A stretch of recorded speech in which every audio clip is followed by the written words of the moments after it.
Nós vamos, amados, abrir as nossas Bíblias agora no Evangelho de Marcos, capítulo número 10, inaugurar o capítulo 10 e começar a 21ª parte da nossa exposição, cujo tema geral é o seguinte: o servo de Deus traz salvação, resgatando o perdido, ao oferecer a si mesmo em seu lugar.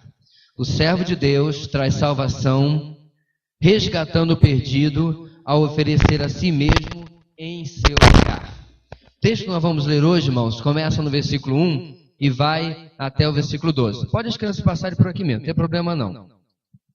Ao vivo é assim.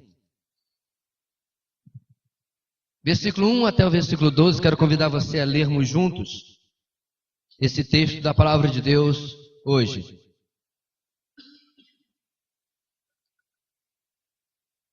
Diz assim, texto de Marcos 10, de 1 a 12. Juntos, vamos lá? Então Jesus saiu dali e foi para a região da Judéia e para o outro lado do Jordão. Novamente uma multidão veio a ele e, segundo seu costume, ele a ensinava. Alguns fariseus aproximaram-se dele para pô-lo à prova, perguntando: é permitido ao homem divorciar-se de sua mulher? O que Moisés lhes ordenou? Perguntou ele. Eles disseram: Moisés permitiu que o homem lhe desse uma certidão de divórcio e a mandasse embora. Respondeu Jesus: Moisés escreveu essa lei por causa da dureza de coração de vocês. Mas no princípio da criação, Deus os fez homem e mulher. Por esta razão, o homem deixará pai e mãe e se unirá à sua mulher. E os dois se tornarão uma só carne. Assim eles já não são dois, mas sim uma só carne. Portanto, o que Deus uniu, ninguém o separe. Quando estava em casa novamente, os discípulos interrogaram Jesus sobre o mesmo assunto. Ele respondeu: todo aquele que se divorciar de sua mulher e se casar com outra mulher, estará cometendo adultério contra ela. E se ela se divorciar de seu marido e se casar com outro homem, estará cometendo adultério. Uma das enormes vantagens, irmãos, da pregação lectio contínua, em outras palavras, a pregação que nós começamos no primeiro versículo do primeiro capítulo de um livro bíblico e vamos até o último, como nós chegaremos lá em Marcos, é que eu não tenho como programar exatamente quando nós estaremos falando de algum texto. Eu sei as divisões por cima que eu desejo abordar. Eu sabia que eu pararia por volta do versículo 12, porque há uma quebra na narrativa e aí começa um outro assunto. Mas eu tive viagens, nós tivemos irmãos convidados que pregaram, nós temos imprevistos e mudanças que Deus soberanamente usa para que nós hoje estivéssemos aqui no dia 9 de outubro tratando desse texto. Outra coisa interessante, meus irmãos, é que em 36 anos de vida cristã eu nunca vi Marcos 10, 1 a 12 sendo pregado no culto da noite. Geralmente é um assunto que o pessoal relega a EBD, não que a EBD seja de menos importância, mas como se fosse um assunto para tratar em um estudo bíblico específico sobre o tema que está aqui. Agora veja bem, meus irmãos, os irmãos vão perceber pelo tema da mensagem de hoje, que vai ser colocado ali daqui a pouco, e pelos pontos, que o foco do texto, apesar que nós vamos tratar isso, não é divórcio. Mas, na verdade, o foco é como nós encaramos as ordens da palavra de Deus e o que fazemos com ela. Eu comentava hoje de manhã que eu estava conversando via internet com um jovem que estava defendendo um político brasileiro cujo principal papel é propagar a agenda LGBT. Uma agenda que, inclusive, muitos homossexuais nem concordam, mas um pedaço desse movimento tem propagandeado isso. Durante a conversa eu percebi que ele defendia porque ele mesmo é homossexual. E na conversa, eu mencionava isso hoje de manhã para os irmãos na IBD, ele deixou escapar que ele cria na Bíblia, mas ele não cria em toda a Bíblia. E aí ele especificou que ele cria no que Jesus ensinava, mas não cria no que os apóstolos ensinavam. E eu me pergunto por quê. Exatamente porque ele seleciona da palavra de Deus os textos que condenam o seu comportamento. Para ele, a Bíblia é maravilhosa, mas quando passa dos evangelhos, ela é homofóbica. Ou seja, eu gosto muito da Bíblia, até quando ela fala uma coisa que eu não gosto. Juan Carlos Ortiz, um autor argentino, ele chama isso do nosso quinto evangelho. É o evangelho das passagens preferidas. É o evangelho onde eu peguei o corretivo, né, o branquinho, e eu apaguei aquilo que eu não gosto, aquilo que me desagrada. Talvez seja por isso, meus irmãos, que textos como o de hoje estão tão ausentes nos nossos púlpitos, porque é sim um assunto delicado. Porém, como eu falei, quando nós estamos pregando, irmãos, todo o evangelho de Marcos, eu não teria a tremenda cara de pau de pular o texto que nós temos hoje para evitar de nós tratarmos deste assunto. Isso dito, irmãos, qual é o tema da mensagem de hoje? É o seguinte: o servo obediente se coloca ao lado das Escrituras, mesmo estando contra a tradição dos homens. O servo obediente se coloca ao lado das Escrituras, mesmo estando contra a tradição dos homens. O assunto tocado, tópico, tocado no texto, sim, é a questão do divórcio. Mas a disputa ali é a tradição dos rabinos e a interpretação que eles davam da lei de Moisés e a prática dos dias de Jesus em confronto com o ensino que Jesus vai trazer ali, reportando, como nós vimos no texto, a textos bíblicos muito anteriores à lei de Moisés e assim dando o entendimento correto daquilo que eles precisavam compreender, aprender daquele texto. De uma maneira bem inédita, hoje nós vamos fazer diferente. Eu vou pedir a Catarina que projete os 3 pontos, porque eu não vou parar e fazer divisões entre eles. Estão aí para quem quiser anotar. E esse é o esqueleto do texto que nós vamos ver hoje. O servo obediente enfrentará armadilhas de opositores da verdade, para variar, os fariseus. Em segundo lugar, o servo obediente deve posicionar-se ao lado da verdade, baseado na palavra. Não é qualquer verdade, é a verdade das Escrituras. E, finalmente, o servo obediente cuida de guiar seus discípulos na verdade. No texto que nós lemos hoje, meus irmãos, nós vamos caminhar versículo por versículo e ver como Jesus nos ensina isso hoje. No primeiro ponto, versículo 1 e versículo 2, nós lemos o começo da montagem aqui da armadilha, vamos chamar assim, que os fariseus querem colocar para o Senhor Jesus. O ministério de Jesus, irmãos, está chegando mais e mais próximo de Jerusalém. Nós estamos chegando no livro, no evangelho muito sucinto, muito rápido, a uma parte que está se aproximando da consumação da missão de Jesus, que é chegar a Jerusalém, os últimos confrontos com seus inimigos, os últimos ensinos e, finalmente, a semana final, em que culmina com a sua morte e depois a sua ressurreição. Então, ele está saindo cada vez mais de regiões distantes e chegando mais perto da Judéia e, finalmente, de Jerusalém. A companhia das multidões continua sendo um elemento constante e que com certeza incomodava os religiosos, porque nenhuma multidão andava atrás dos religiosos. Ninguém do povo vivia atrás dos fariseus, dos saduceus para ouvi-los, diferentemente de Jesus. As multidões estavam constantemente ao redor dele, buscando, como diz o versículo 1, e segundo o seu costume, diz o texto, ele não as dispensava, não as ignorava, Jesus as ensinava, e isso incomodava os seus opositores, porque a fama de Jesus crescia cada vez mais. Agora deixa eu fazer uma ressalva aqui. Você pode parar e pensar assim, poxa, então Jesus estava com um fã-clube maravilhoso. Ele tinha não sei quantos seguidores no YouTube lá, no canal dele e no Twitter. Não era bem assim. Jesus tinha muita gente que o seguia, multidões e multidões o seguiam, meus irmãos.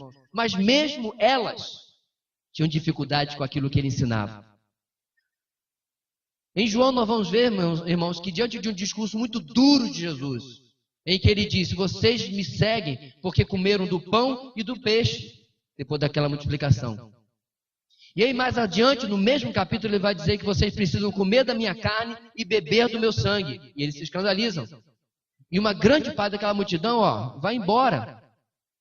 E Jesus, meus irmãos, que nunca viveu para agradar ninguém, vira para os seus próprios discípulos e diz, vocês querem ir embora também? E aí nós temos aquela frase maravilhosa de Pedro.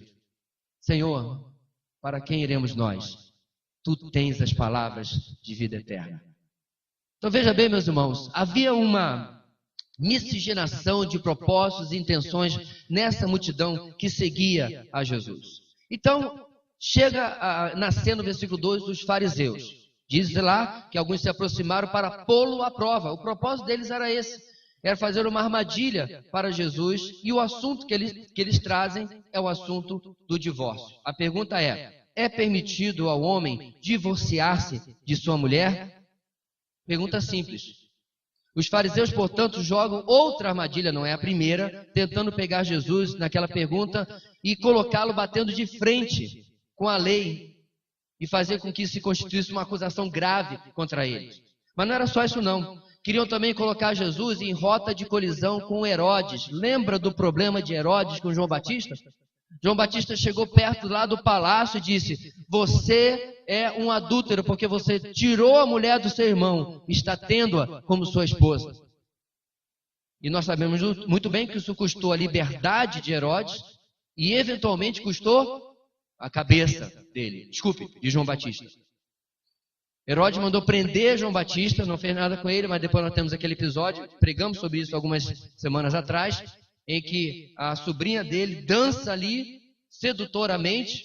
Provavelmente ele já estava só no goró, nas festas e embriagado, e ele faz uma promessa absurda: pede que te darei até metade do reino. Ela pede a cabeça de João Batista.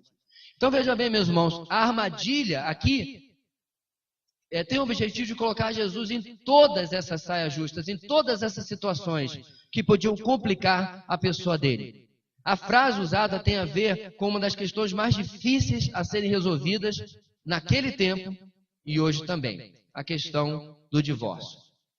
Parte do problema, meus irmãos, é que a sociedade, a nossa sociedade da época também, tem transformado o casamento em um test drive. Já fez test drive? Você vai lá na concessionária, você gostou do carro, não tem um centavo para comprar. Aí o camarada diz: e aí, bora fazer o test drive? Eu falei: bora. Não tem dinheiro para comprar, mas o cara te oferecer, você entra lá no carro de 100 e tantos mil e tal, e vai dar uma volta. E aí, gostou do carro? Eu falei: adorei o carro. Vai comprar? Não posso não.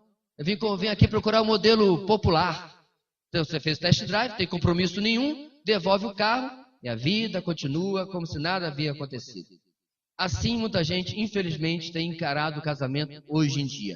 Se não der certo, separa. Algo que torna, irmãos, o divórcio não apenas uma coisa aceitável, mas também uma coisa necessária aos olhos da sociedade de hoje. Afinal, se eu não me der bem com esse modelo, eu preciso devolver a concessionária e tentar outro que me faça feliz. E nos tempos de Jesus, a possibilidade do divórcio havia se tornado quase um senso comum, uma opinião de todos. Ou seja, quase toda pessoa compreendia como algo permitido aos olhos da lei. Porém, qual era o problema aqui e que os fariseus querem pegar Jesus no pulo? Eles discordavam sobre qual era o grau de erro da mulher, o que ela deveria fazer de errado, preste bem atenção, para que justificasse o divórcio. Qual era o erro da mulher? Assim, os rabinos e os pensadores judaicos escreviam seus textos para tentar comentar e explicar o que Moisés havia escrito. As opiniões iam que precisava ser desde o adultério até queimar a comida. E eu não estou exagerando. Havia, na verdade, duas linhas, uma mais conservadora e uma mais liberal. A mais conservadora dizia que apenas a imoralidade do adultério podia permitir um divórcio. A parte mais liberal, do rabino Hillel, dizia, por exemplo, que até queimar a comida.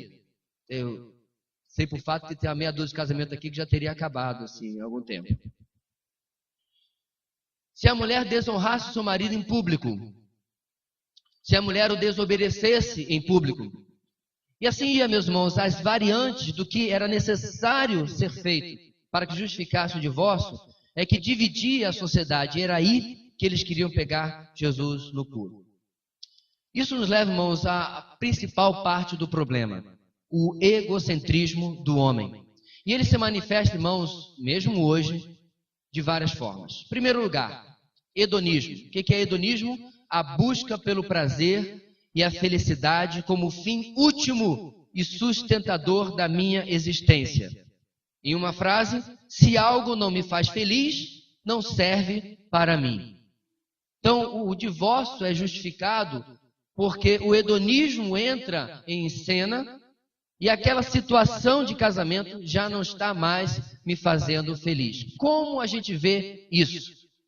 Recentemente, alguns casais de celebridade se separaram. E aí nas redes sociais você acompanha os comentários infelizes, em que as pessoas colocam assim, ninguém tem nada a ver com a vida do outro. Realmente essa parte é verdade, né? Eu não queria nem saber quem casou, quem deixou de casar, quem se divorciou, e para mim não sou celebridade coisa nenhuma. Mas infelizmente a nossa sociedade vive assim. E lá as pessoas colocavam, ninguém tem nada a ver com a vida do outro, as pessoas têm que buscar aquilo que lhes faz feliz. E aí? Será, meus irmãos, que a obediência a Deus sempre redundará em felicidade? Aí eu me pergunto, se a obediência a Deus nem sempre redundará em felicidade, por que nós queremos que seja assim para o casamento? Eu não estou dizendo, meus irmãos, que Deus deseja que você passe 50 anos bodas de ouro infeliz. Como se fosse uma eternidade. Mais ou menos como o cartoon que eu vi outro dia, um casal de cachorros conversando com o outro. Aí a cachorrinha diz assim, nós estamos casados há 1 ano já. Aí o cachorro diz, mas parece que foram 7. Será que só a veterinária entendeu a piada ou todo mundo entendeu? A vida de cachorro se conta assim, né? De 7 anos. Para o macho parecia 7 anos. Para a fêmea era só 1 mesmo.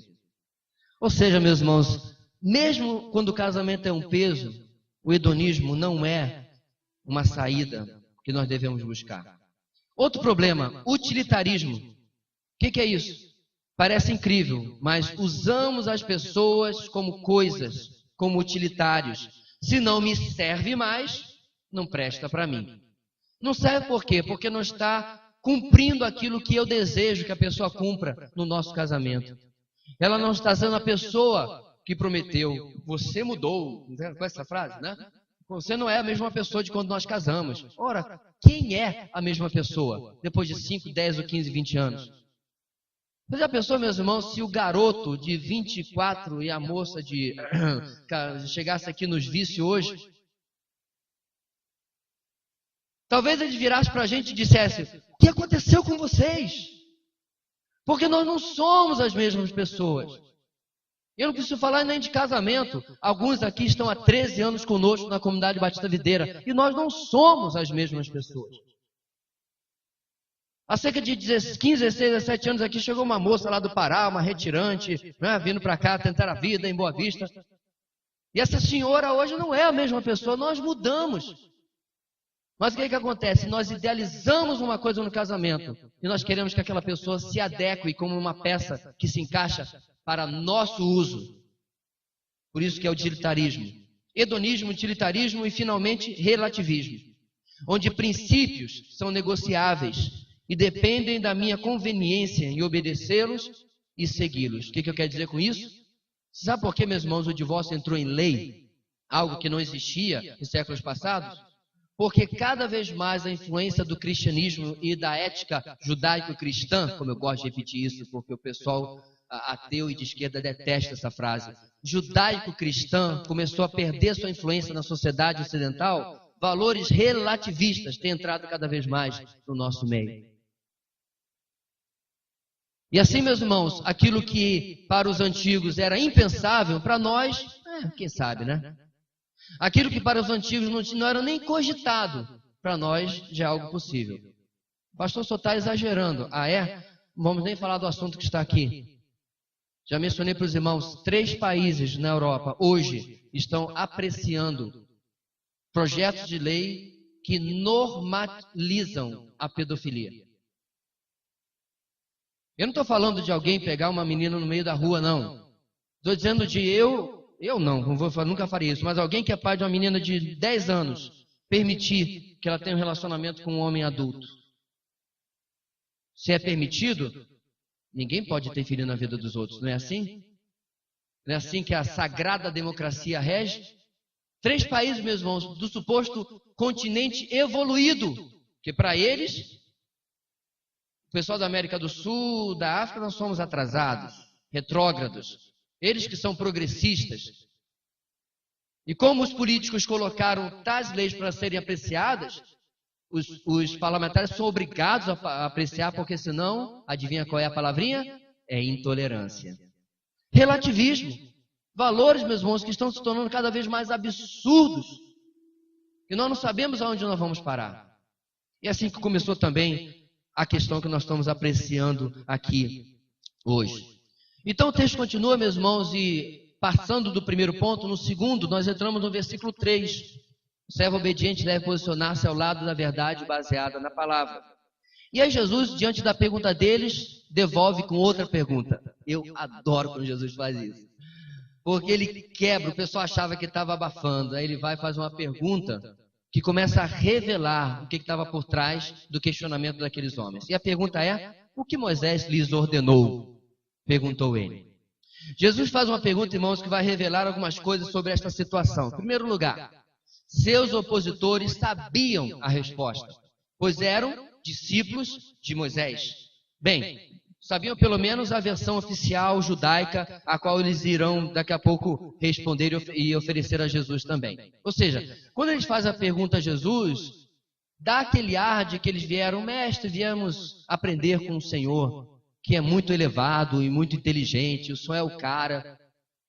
Mas quando Jesus pergunta o que Moisés lhes ordenou, Jesus revela, vocês sabem exatamente a resposta da sua pergunta. Revela a hipocrisia deles e como eles estavam simplesmente armando uma armadilha.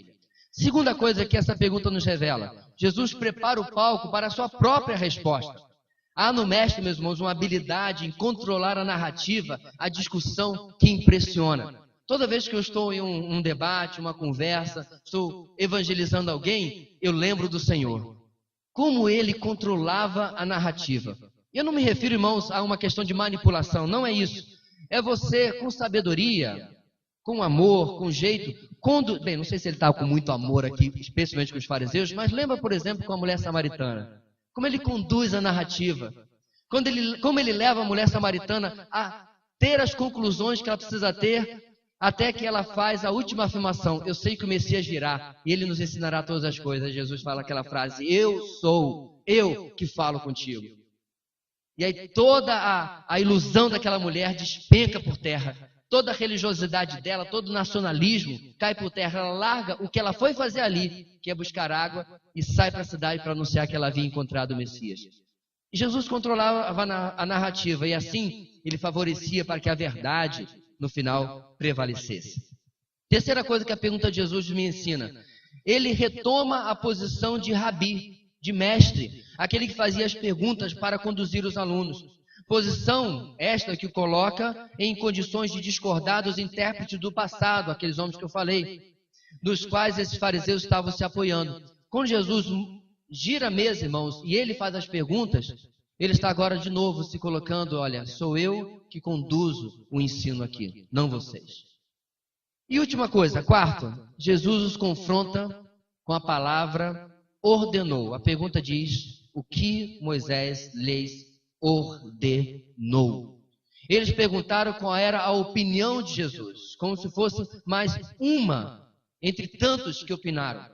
Jesus, contudo, tanto na sua pergunta aos fariseus no verso 3, quanto mais tarde na sua explicação, a partir do verso 5, vai voltar a autoridade para a palavra de Deus. Deixa eu explicar de novo o que eu estou querendo dizer aqui. Os fariseus, saduceus eram cheios, irmãos, de opiniões de comentaristas da Bíblia, entendeu? De livros extra-bíblicos. Criavam tradições. Lembra quando eu preguei sobre a Corbã? Mesma coisa, eles criavam ensino e práticas em cima de comentários da Bíblia, comentários de rabinos. Jesus está fazendo o quê? Ele volta a atenção deles para o que Moisés disse, versículo 3. E aí no versículo 5, que a gente já vai chegar lá, Jesus vai de novo para a palavra de Deus. Por quê? Olha lá em cima. O servo obediente se coloca ao lado das escrituras, mesmo estando contra a tradição dos homens. E assim é, meus irmãos, nos dias de hoje. Ideias, ideologias, pensamentos, filosofias. Você que está na faculdade, você está sendo bombardeado com isso. E assim nós temos que nos colocar do lado da verdade revelada da palavra de Deus, e não daquela que os homens inventam, porque hoje inventam uma coisa, daqui a pouco inventam outra. E assim, eles variam aquilo que pensam, mas a palavra de Deus, como diz o Salmo 119, está escrita nos céus para todo o sempre. No versículo 4, eles responderam: Moisés permitiu que o homem lhes desse uma certidão de divórcio e a mandasse embora. Então eles fazem um resumo do resumo do resumo daquilo que Moisés havia falado, uma vez que Jesus não perguntou o que os rabis haviam falado. Ele volta a atenção desses homens para a palavra de Deus. E eles são bem econômicos. Não é porque eles não conheciam o texto de Deuteronômio 24, não. Onde está isso aqui? É porque eles não têm interesse em ter o compromisso em ver a palavra de Deus lhes ensinando. Eles queriam era fazer uma armadilha para Jesus. Então a resposta dos fariseus está vinculada, como eu disse, à instrução de Deuteronômio 24, onde Moisés instrui o povo sobre como e quando um homem poderia se divorciar de uma mulher. E aí você pode ler em casa com mais calma. A resposta dos fariseus, como eu disse, é pequena, é resumida, é econômica. Eles não dão toda a instrução de Moisés, que possui, na verdade, 5 versículos no capítulo 24. Mas o que eles dão é suficiente para que Jesus agora dê outra resposta, que vai vir no versículo 5. Eles também não citam as diversas interpretações que haviam sido dadas a esse texto, todas elas favorecendo o divórcio, como eu disse, desde do adultério até queimar a comida. Por quê? Porque Jesus já falou. Nós vamos conversar sobre esse assunto, então nós vamos começar a conversar nas Escrituras. Não vamos ficar aqui discutindo se Léo ou se outro rabi tem razão ou deixa de ter razão. Nós vamos falar daquilo que a Bíblia fala, daquilo que as Escrituras falam, e assim eles nem mencionam mais as outras interpretações. E aí, meus irmãos, diante da afirmação deles no versículo 4, Jesus responde: Moisés escreveu essa lei por causa da dureza de coração de vocês.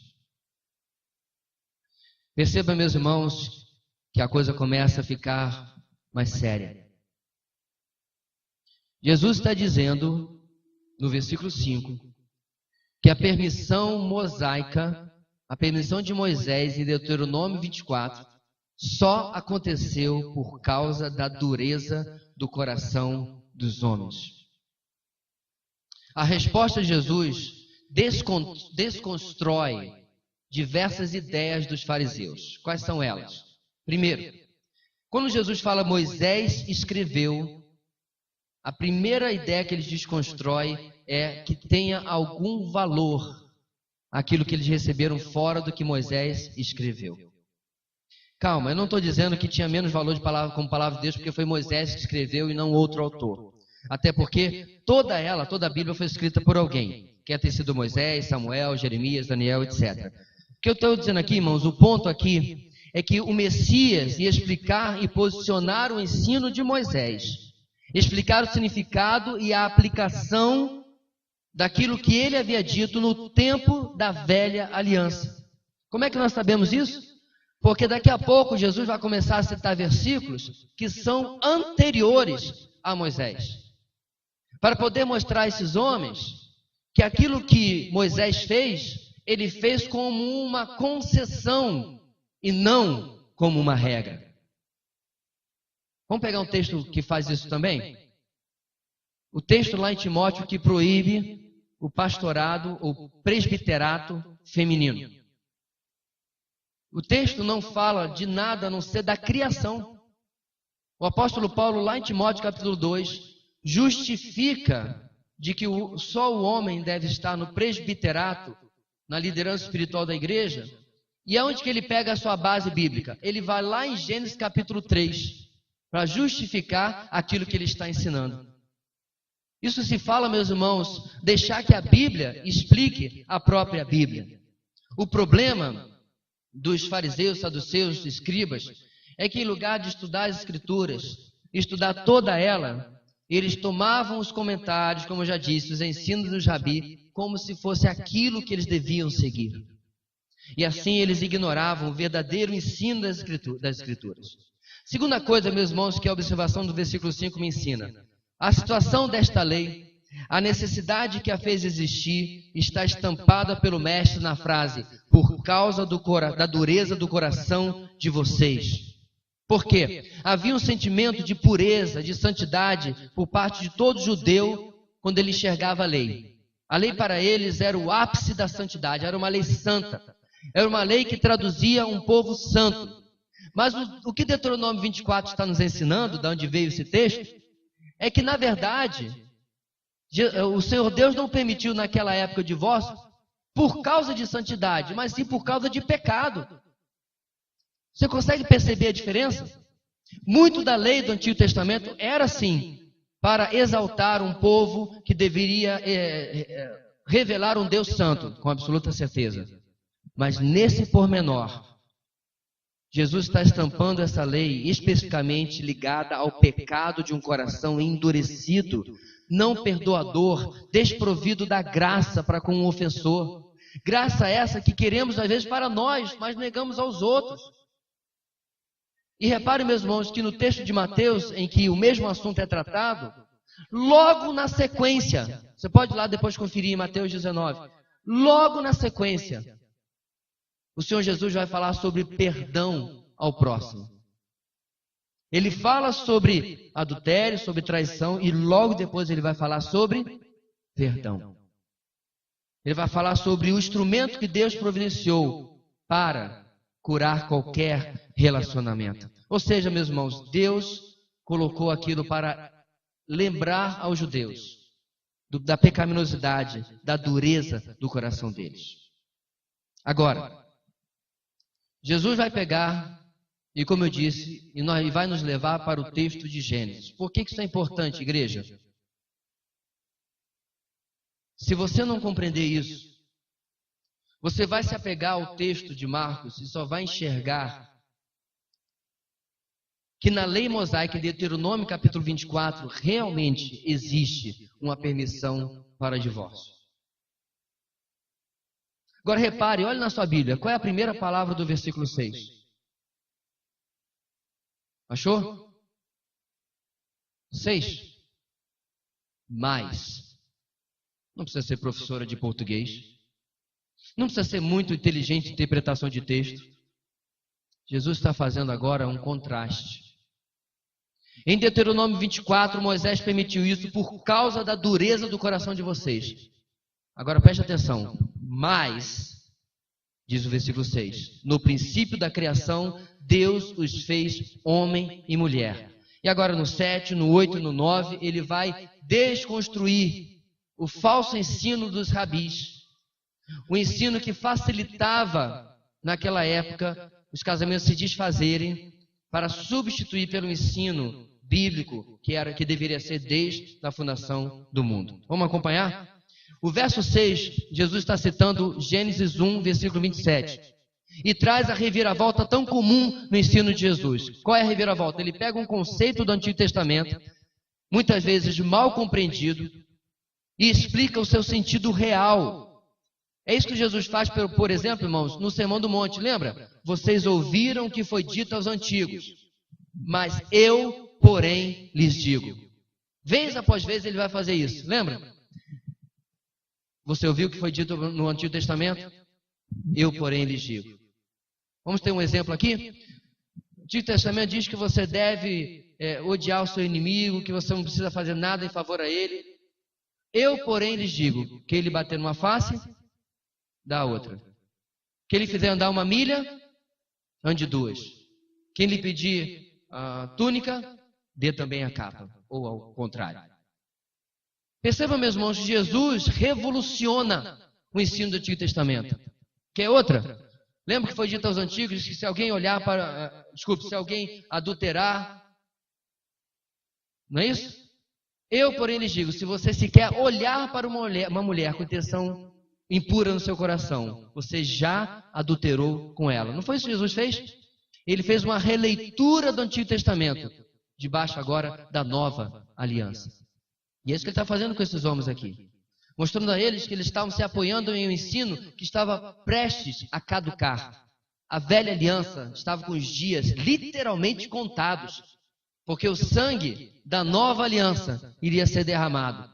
E toda a lei de Moisés cairia por terra. Pastor, então a lei não serve para nada? Boa pergunta você ter feito.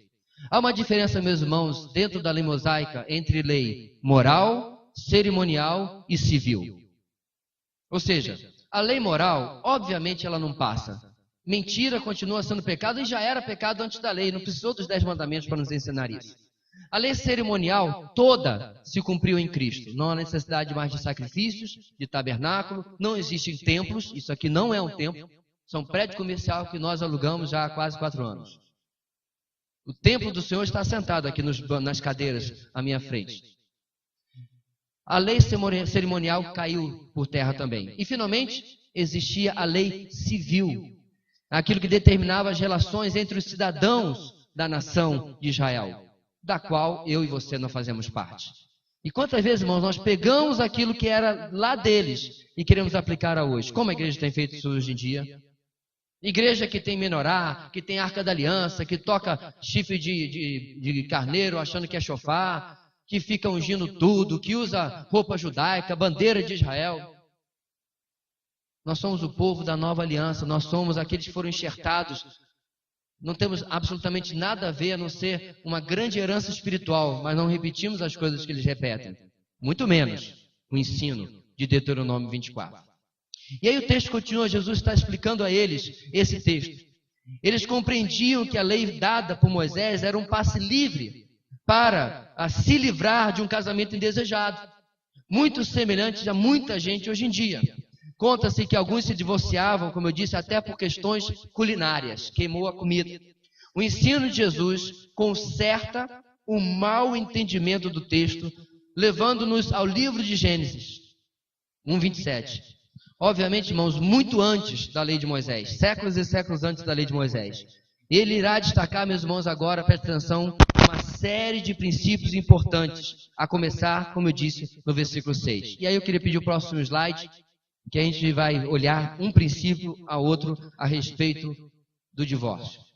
Primeiro, Deus, como Criador, é a autoridade sobre o casamento entre um homem e uma mulher.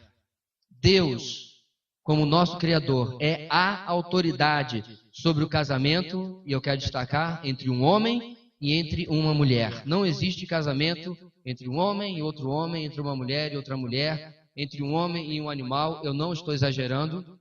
Também já existe esse desejo em vários lugares do mundo de oficializar casamentos entre homens e animais. Eu sei que a gente tem vontade de rir, mas às vezes a gente tem vontade de chorar os caminhos que a humanidade está se dirigindo. Você vê, meus irmãos, quando você remove a âncora da palavra de Deus, eu ia dizer, o céu é o limite, né? O inferno é o limite de onde a gente pode chegar. Então, a Bíblia deixa claro que Deus é a autoridade sobre esse casamento, né, entre um homem e entre uma mulher. E aí no versículo 7 vem o nosso segundo princípio. Por essa razão, o homem deixará pai e mãe e se unirá à sua mulher. Qual é o segundo princípio? O casamento é o contrato pelo qual Deus produz um novo núcleo familiar, enquanto se desliga de sua família original. Então, é a ideia do quem casa quer casa, explicado teologicamente, em que Deus usa o casamento para tirar alguém dentro de uma família, o seu núcleo original, e outra dentro de outra família, e formar agora um novo núcleo familiar, uma nova célula familiar, um novo lar, da onde agora os seus ensinamentos e as verdades de Deus também continuarão a ser vividas. E o texto diz: o homem deixará pai e mãe e se unirá à sua mulher. Então, nessa exposição agora, Jesus está citando capítulo 2, versículo 24. O se unirá vem depois do deixará. Claro. E a sequência, irmãos, ela é importante, ela não pode ser levada sem importância. Por quê? Esse unir inclui tudo o que torna um casamento de verdade. Ou seja, é o pacto diante de testemunhas, congregação, um celebrante e assim por diante. É o morar juntos, é também a união sexual, é também a papelada, é tudo isso forma um casamento. Então o texto diz que todas essas coisas vêm depois do desligamento com a família original, ou seja, fecha a possibilidade de relações sexuais antes ou fora do casamento. Primeiro, se desliga de papai e de mamãe. Chora, né? Aí você diz para aquela mãe inconsolável: você não está perdendo uma filha, você está ganhando um filho. Como se fosse adiantar alguma coisa, né? Especialmente quando vai morar a 5.000 quilômetros de distância do Rio de Janeiro. Mãe, eu te amo. Tá? Vai ouvir a mensagem. Mas é assim. Se desliga, porque agora se une. E acabou. Eu não vou ficar aqui, irmãos, isso aqui não é aula de relações conjugais. Dizer quantas coisas estão envolvidas nisso, né? Primeiro a briguinha, liga para a mamãe. E esse tipo de coisa eu vou me deixar para um encontro de casais, uma coisa assim. Mas veja bem, o texto é claro, há um rompimento. Há um desligamento completo. De preferência, e assim a gente espera que aconteça na vida de cada jovem aqui da igreja também, não deve haver sequer dependência financeira. Trabalha, cabra. Corre atrás. Você vai tirar a pessoa da casa dela para quê? Para viver que é de amor? Não. Isso inclui, meus irmãos, casamento, responsabilidade. Mas, de novo, deixa eu me segurar, senão a gente se torna aqui e não aparece sobre casamento.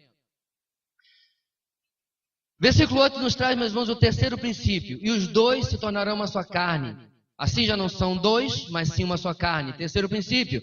O casamento é o meio pelo qual Deus inaugura uma união incomparável entre os seres humanos.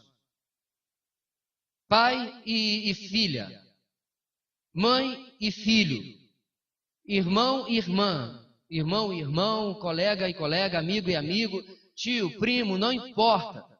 Não existe nenhuma relação humana igual ao casamento. Deixa eu repetir. Você não tem relação com ninguém que tenha a mesma raiz de DNA que a sua, igual a que você tem com a sua esposa ou com o seu esposo. Você está mais unido aos olhos de Deus hoje, você que é casado, com o seu cônjuge, do que você jamais esteve, sequer com a sua mãe, de quem você veio no útero. Aí teve mãe que já sentiu até uma dor. Especialmente quem vai ter que receber 3 noras.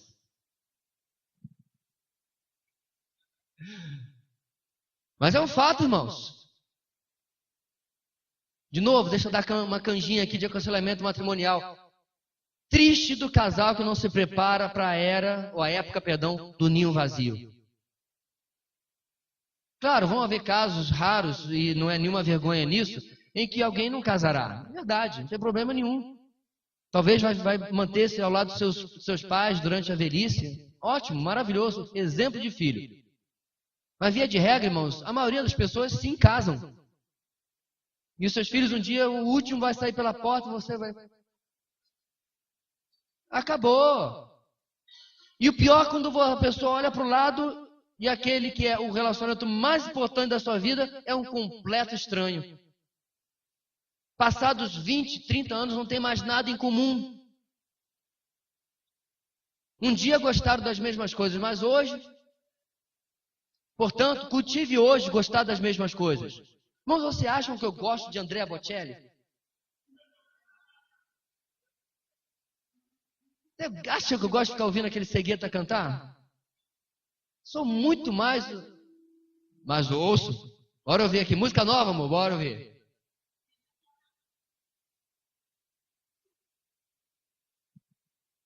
Só agradeço a Deus, meus irmãos, porque não tem nenhuma mania de comidas estranhas. Porque aí seria complicado participar dessas dietas, dessas culinárias.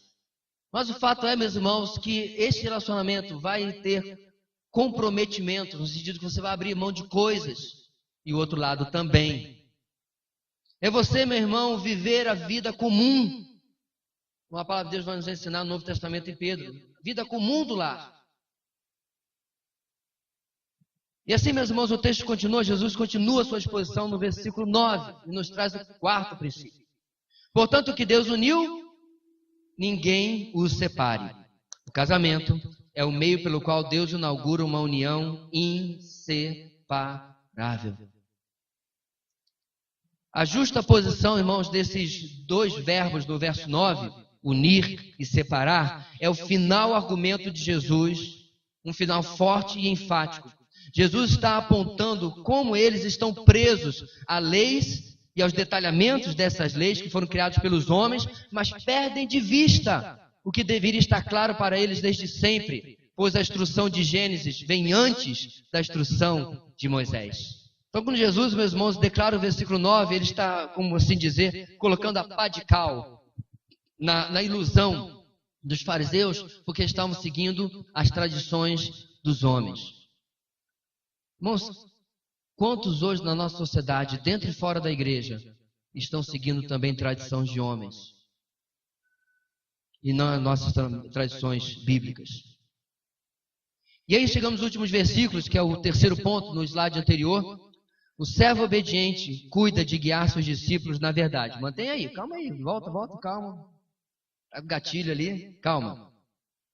E aí, meus irmãos, agora o cenário muda. A conversa com as multidões, o ensino terminou, o confronto dos fariseus terminou, e Jesus agora está em particular com seus discípulos.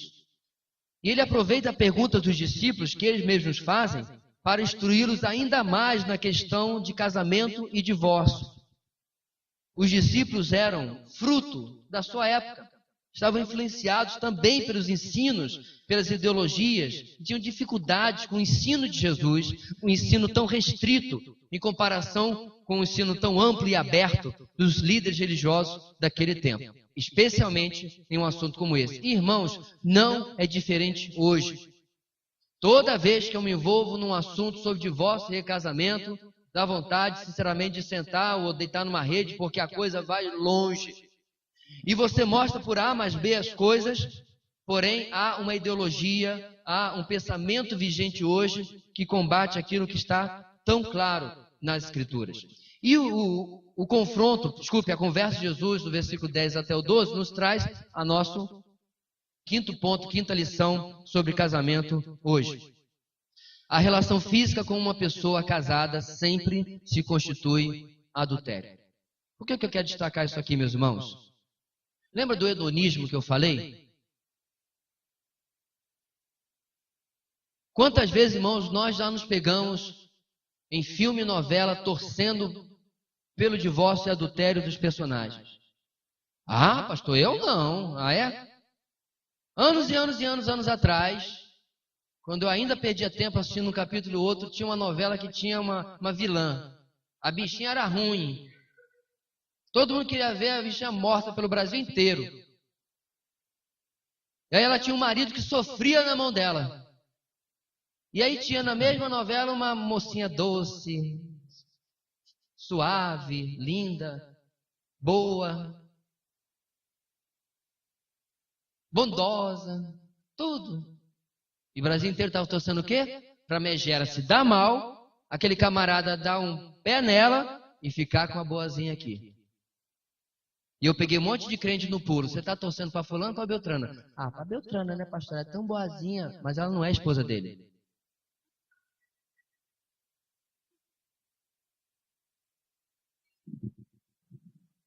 Incrível! Simplesmente incrível! Como, irmãos, conceitos tão simples. Jesus lacra no versículo 11. Todo aquele que se divorciar de sua mulher e se casar com outra estará cometendo adultério com ela. E se ela se divorciar do seu marido e se casar com outro homem, está cometendo adultério. Pronto, acabou. Bora para o próximo assunto, versículo 13. Ele não discute. Agora, pastor, isso aí é muito pesado. É, irmãos. É pesado com absoluta certeza. E graças a Deus que existe a graça de Deus sobre todas as nossas vidas. Porque se não é este, eu estou cometendo ou tendo problemas com o Senhor em outras verdades, nas quais eu preciso me arrepender, voltar atrás, se possível for, e experimentar a graça de Deus sobre a minha vida. Eu quero dar, meus irmãos, algumas aplicações rápidas, não são tão rápidas assim, eu peço a sua paciência, o nosso culto está um pouco comprido, mas isso é um tema importante. Quais são as aplicações importantes sobre o nosso texto de hoje? Nem todas sobre casamento ou divórcio, mas sobre o relativizar da palavra de Deus, que era a marca dos fariseus. Primeiro, inimigos da verdade de Deus irão usar de astúcia para tentar nos pôr em armadilhas com aquilo que cremos, segundo a palavra de Deus. Eles vão tentar fazer isso. Vão fazer perguntas para lhe pegar no pulo. E você precisa se apegar com a verdade da palavra de Deus. Segundo, o relativismo de nossos dias se apresentará com muitas versões, entre aspas, da verdade. Muitas vezes até baseadas na palavra de Deus. Aí a pergunta: você está preparado, meu irmão, para se opor quando a verdade bíblica for distorcida? Você, jovem que está na faculdade, você está preparado a se pronunciar sobre a verdade bíblica quando assim se fizer necessário? É, pastor, sim, eu vibrei lá no filme Deus Não Está Morto. É, no filme é lindo, o script está pronto. Na vida real, a coisa é um pouco diferente. Você, profissional, quando no seu trabalho, pensamentos anticristãos são colocados lá, você tem condição que, com brandura, claro, se posicionar a favor da verdade? Terceira aplicação importante: diante da verdade de Deus e das concessões que a carne pede, qual tem sido a minha decisão e escolha? De que lado eu tenho ficado? Em outras palavras, entre o ensino de Jesus e o ensino de fariseus e escribas, de que lado que eu tenho ficado? Não neste tópico apenas, irmãos, em tudo. Você tem sido confrontado assim, eu espero, pelo devocional, diariamente na palavra de Deus. Você tem escolhido o ensino da palavra ou você tem escolhido aquilo que a sua carne quer fazer? Você tem escolhido aquilo que a palavra tem ensinado ou aquilo que a carne tem lhe indicado a fazer? Como hoje de manhã nós vimos ela como um dos inimigos da nossa vida. A carne junto com o mundo e com o diabo. Quarto, o mundo de hoje relativizou a santidade do casamento. Enquanto o casamento é uma instituição divina, o divórcio, disse Walter Kaiser, é uma instituição humana. Interessante isso. Jay Adams, um dos maiores conselheiros bíblicos que já existiram, disse que o divórcio é uma inovação humana. Eu ainda acrescentaria que é uma involução humana. Você possui firmeza na sua posição em relação à defesa do casamento? Nós que somos casados temos nos colocado como defensores do casamento e opositores do divórcio. Em outras palavras, já riscamos a palavra divórcio do nosso dicionário. Aos solteiros, vocês têm compreendido a seriedade do casamento e se preparado para algo planejado por Deus para ser eterno durante esta vida? Pastor, eu posso ter essa posição mesmo se eu já for divorciado e casado? Claro que pode. Isso seria a mesma coisa que alguém que experimentou qualquer outro problema na sua vida, qualquer outro pecado, isso inclui todos nós, não fôssemos falar daquele pecado, porque afinal de contas eu já caí nesse. Se eu já adulterei, eu nunca vou falar sobre adultério. Se eu já menti, eu nunca vou falar sobre mentira. E aí que entra, meus irmãos, exatamente a graça de Deus que nos restaura, mas pede de nós, preste bem atenção. Eu menti, me arrependi e hoje eu prego contra a mentira. E eu tenho um compromisso em não mentir de novo. Se você não fez o paralelo, eu posso desenhar. O grande problema, meus irmãos, não é se eu já cometi alguma coisa no meu passado, mas qual é a minha postura diante daquele pecado que eu sei hoje, pela palavra de Deus, que desagrada ao Senhor. Eu tenho dado um exemplo para os jovens. Nós ensinamos nesta igreja que namoro é algo que pertence àquele que está planejando casar. E eu já nunca escondi isso dos adolescentes, seus filhos, dos jovens da igreja. Eu nunca tive alguém que me ensinasse isso. Portanto, eu namorei sem propósito, sem objetivo, apenas porque talvez não estava namorando. Não tinha ninguém que chegasse perto e dissesse, não faça desse jeito, tem um jeito melhor. Porém, hoje, pela graça de Deus, eu ensino a vossos filhos, e espero que você concorde e ensine também, que namoro é algo que não pertence à idade da adolescência, é algo que deve ser planejado para a juventude e para alguém que tem projeto de vida, não é entretenimento. Está vendo só? Tem um péssimo histórico, e é muito ruim mesmo, mas eu posso ensinar hoje através das minhas experiências. O que importa, meu irmão, hoje é a sua convicção com a verdade. Convicção. Para pegar um paralelo aqui, é como se fosse um cara que foi bandido numa vida, mas aí se arrependeu, pagou sua dívida com a sociedade, fez o concurso e hoje é um policial. Eu nem sei se ele pode ser policial diante da lei, mas entendeu o meu ponto aqui? Hoje ele defende algo que no passado ele ofendeu. Mas ele mudou de vida. E hoje ele serve a verdade. Quinta aplicação, o mundo de hoje banalizou também os motivos para o divórcio. Você tem cultivado um coração perdoador e tem cultivado uma atitude de servo dentro do seu casamento? O casamento, irmãos, é o lugar de perdão e o lugar de servir. Quem entra no casamento para ser servido não devia nem ter casado. Sem tal entendimento, as dificuldades do casamento se tornam as banalidades do divórcio. Vou repetir. Sem tal entendimento de que casamento é lugar de perdão e de serviço, as dificuldades do casamento se tornam as banalidades do divórcio. Penúltimo, 6. A obediência a Deus é uma das colunas de um casamento bíblico. Dave Harvey, autor do livro Quando Pecadores Dizem Sim, que eu recomendo todos leiam, disse: o que acreditamos sobre Deus determina a qualidade dos nossos relacionamentos com as pessoas. Ou seja, a qualidade daqui vai afetar aqui. Eu não respeito o sexo oposto porque tem um problema no meu relacionamento com Deus.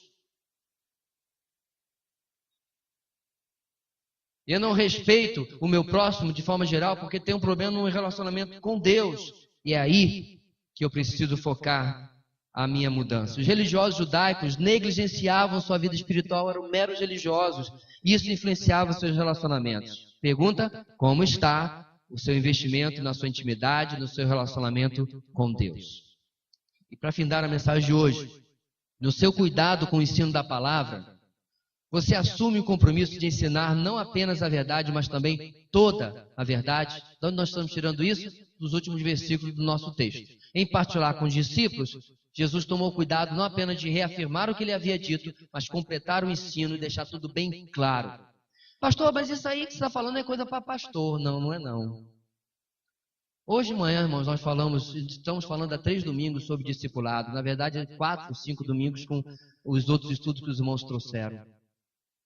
Não, não é coisa para pastor, irmãos. Todos nós somos, de alguma forma, ensinadores de verdades bíblicas. Quer seja um discipulado, quer seja uma pregação, quer seja um estudo para crianças, jovens, homens, mulheres, a nossa própria família. Qual é o meu compromisso com a verdade e toda a verdade?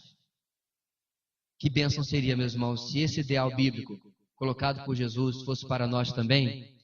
O servo obediente se coloca ao lado das Escrituras, mesmo estando contra a tradição dos homens. Amados, texto muito difícil, eu concordo com você, mas não por causa do tema do divórcio. Texto muito difícil porque ele pega a questão do divórcio como ilustração de como o nosso coração prefere acreditar numa mentira, mesmo diante da verdade estampada da palavra de Deus.